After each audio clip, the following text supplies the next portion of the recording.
I mean, I'd love to have the DUP on side. Unfortunately, we had a different deal back in the spring that gave a different set of circumstance for Northern Ireland. The DUP rejected that. To my understanding, they were very closely involved with the negotiations for this new deal, and they've decided to come out against it.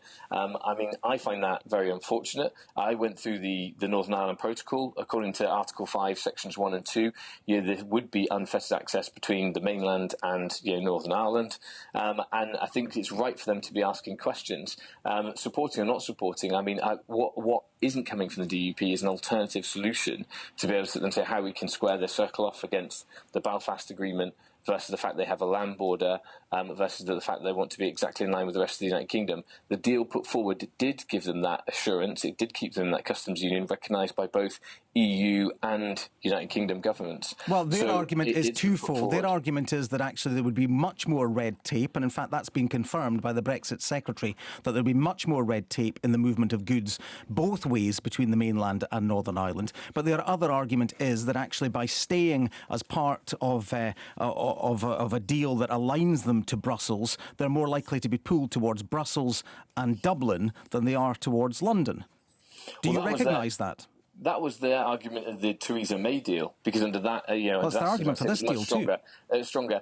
But if you go into the detail of it, there's 2 points to say. One on the movement between mainland GB and Northern Ireland itself. Like I say, when you go into the article itself, what is very clear, and we went through this example previously about the kind of windscreen wiper or the Chinese widget that might come through. Yes, there would be some customs code applied, but that doesn't. The Brexit Secretary didn't say there was going to be much more red tape. He said there may be some customs declarations. There'll be extra red tape. But again, if you go to there will be some.